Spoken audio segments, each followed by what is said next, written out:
My wife got into a minor car accident and woke up pretending she had amnesia to hide her massive secret debt. I spent weeks crying by her hospital bed trying to help her remember me, until her best friend slipped up, so I packed my bags and left her family with all the bills. I'm 30 years old, and I swear sometimes I still question my own sanity when I look back at how this entire nightmare actually played out. I don't know why, but I always thought my marriage was incredibly solid. I met my wife Chloe about 6 years ago. We dated for 3 years, and we had been officially married for another 3. Chloe was always a very vibrant social person. She loved going out, she loved buying expensive clothes, and she always had to have the absolute newest phone or designer handbag. I'm a lot more grounded. I work as a project manager, I make a very comfortable salary, and I prefer to save my money. When we got married, we agreed to keep our personal checking accounts separate, but we opened a joint savings account for our future house and emergencies. I put about $2,000 into that joint account every single month. I trusted her completely. But about 4 months ago, everything completely shattered. I was sitting in my office on a rainy Tuesday afternoon when my phone rang. It was the emergency room at the local hospital. The nurse on the phone told me that Chloe had been in a car accident. She had rear-ended a delivery truck at an intersection. The airbags deployed, and she hit her head pretty hard on the steering wheel. The nurse said she was stable, but she was experiencing some severe confusion, and I needed to get down there immediately. I completely panicked. I literally dropped my coffee mug on my desk, ran out to my car, and broke basically every single speed limit getting to that hospital. When I finally ran into her room, she was sitting up in the hospital bed. She had a small bandage on her forehead, but otherwise, she looked totally fine. I rushed over to her, crying, and I tried to grab her hand. But Chloe physically recoiled from me. She pulled her hand away, pressed her back against the pillows, and looked at me with this completely blank, terrified expression. She looked right into my eyes and asked, "Who are you?" I swear, my heart actually stopped beating. I thought she was joking for a split second, but her eyes were completely wide. I told her it was me. I told her I was her husband. Chloe started shaking her head frantically. She started crying, telling the nurse to get me away from her. She said she didn't know me, that she wasn't married, and that the year was exactly 6 years ago, right before we ever met. The doctor pulled me out into the hallway. He looked incredibly sympathetic. He told me that Chloe had suffered a mild concussion and that she was experiencing something called severe retrograde amnesia. He said it was incredibly rare from such a minor impact, but that the human brain is unpredictable. According to the doctor, Chloe genuinely believed she was 24 years old and living with her parents again. I just slid down the hallway wall and put my head in my hands.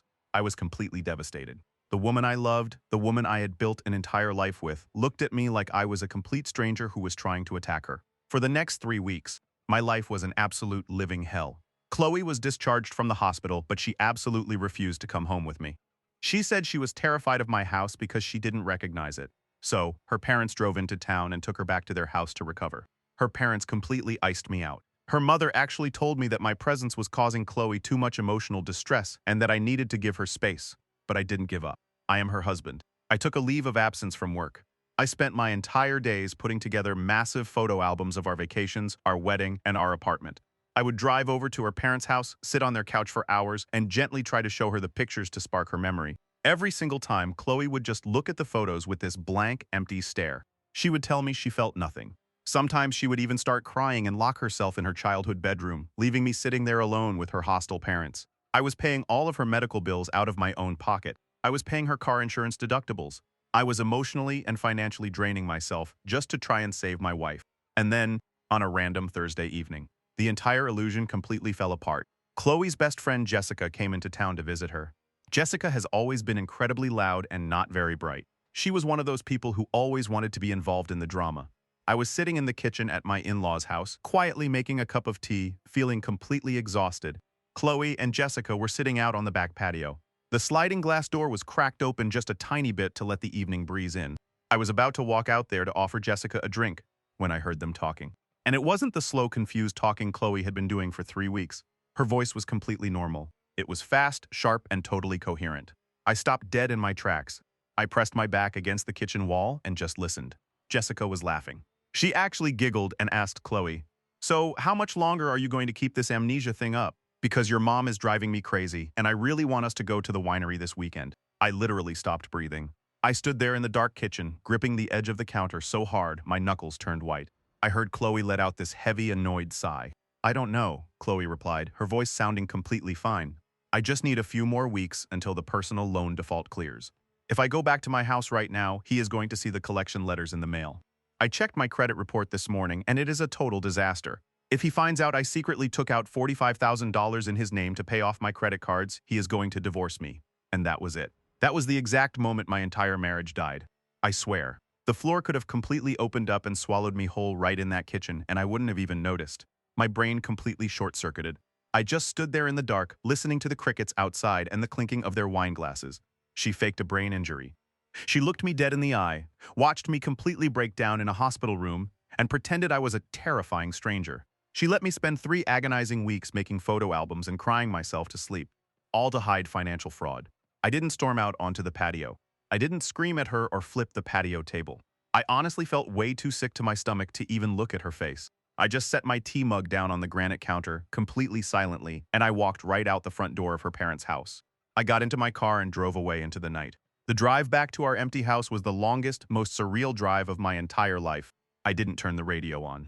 I just drove in total silence, gripping the steering wheel until my hands cramped. The exact second I walked into our house, I went straight to my home office.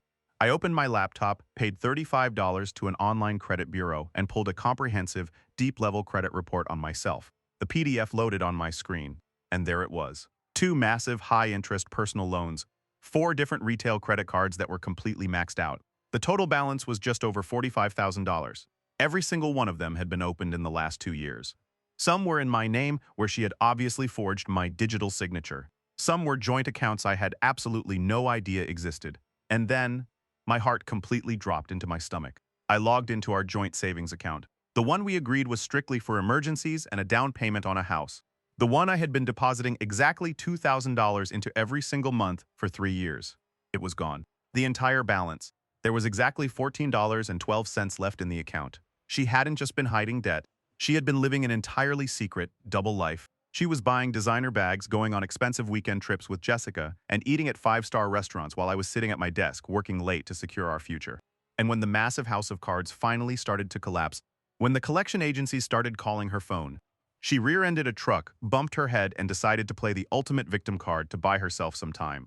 I don't know why, but people always expect the betrayed husband to throw things, punch walls, or send massive angry text messages. I didn't do any of that. The sadness was completely gone. I just felt this incredibly cold, terrifying sense of absolute clarity.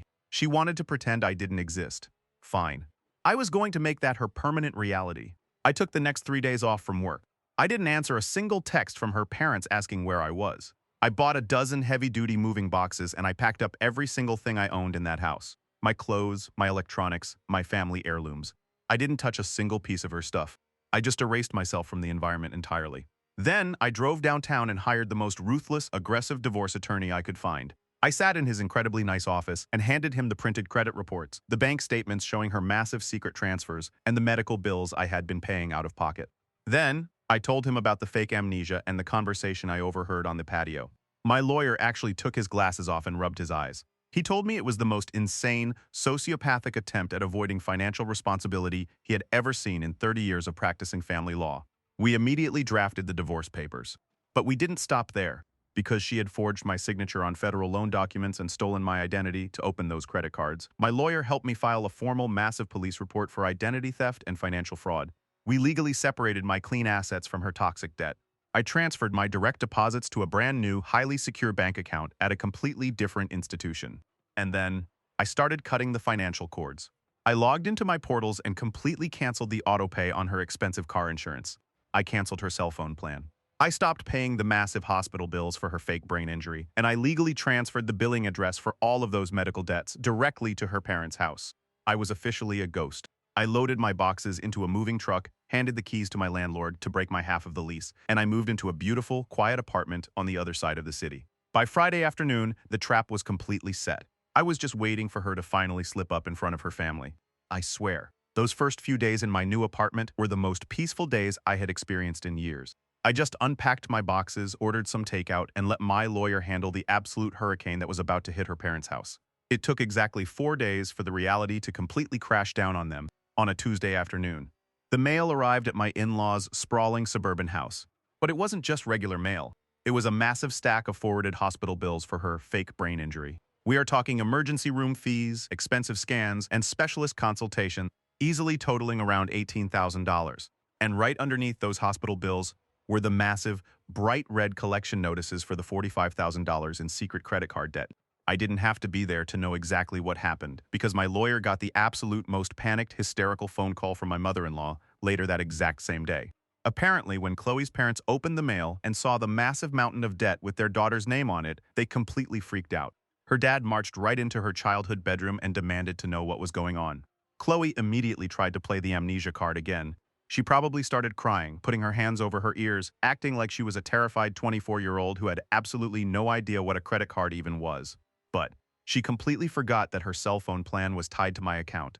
When she grabbed her expensive smartphone to try and call Jessica for help, she realized she had absolutely no service. I had completely disconnected her line the day before. In her absolute panic, she dropped the fake amnesia act entirely. She didn't even realize she was doing it. She started screaming at her parents in her completely normal, coherent voice. She yelled that her stupid husband, meaning me, must have shut off her phone out of spite. She literally complained that I was ruining her life and leaving her stranded. I don't know why, but just imagining the look on her parents' faces when they realized their injured, traumatized daughter had been completely faking a severe brain injury for a month, just to avoid taking responsibility. It honestly makes me smile. They realized they had completely iced me out of their house and treated me like a monster while I was the one actively paying all the bills for a scam artist. But the absolute best part of the entire week happened exactly 2 hours after she slipped up. Right in the middle of their massive family screaming match, the doorbell rang. It wasn't a friend coming to visit. It was a court-appointed process server. He walked right up to Chloe, verified her name, and handed her a massive, heavy stack of legal documents. It wasn't just the standard divorce paperwork. Right on top of the pile was the formal civil lawsuit for financial fraud and the official copy of the felony police report I filed for identity theft regarding the forged loan documents. My lawyer told me that Chloe actually tried to call my office from her parents' landline about 20 times that afternoon. She left these incredibly desperate, sobbing voicemails. She wasn't faking the amnesia anymore. She was begging me to drop the police report, promising she would get a second job and pay back every single penny of the joint savings account she stole. I didn't answer a single call. I didn't text her back. I just forwarded every single voicemail directly to my lawyer's inbox to use as a recorded admission of guilt. It has been about 6 months since I walked out of that dark kitchen. The divorce was finalized incredibly quickly. Because I had the police reports and the ironclad proof of the forged signatures, the judge completely severed me from her toxic debt. She was legally forced to take on every single penny of the $45,000, plus all of the massive medical bills for her fake hospital stay. I heard through a mutual friend that she is completely drowning. Because of the felony fraud investigation hanging over her head, she got fired from her comfortable corporate job. She is currently working retail, making minimum wage, and living in her parents' basement because her credit score is completely destroyed. And her parents. They are absolutely furious with her. They have to watch their daughter work 50 hours a week just to hand her entire paycheck over to the collection agencies. As for me, I'm doing absolutely incredible. I live in a beautiful, quiet apartment. I started rebuilding my savings account, and this time, nobody else has the password. I go to the gym, I sleep 8 hours a night, and I don't have to constantly worry about someone secretly destroying my future behind my back. I swear, betrayal is an incredibly painful thing to go through. But once you realize you are no longer tied down to a completely toxic, manipulative anchor, the freedom is absolutely intoxicating.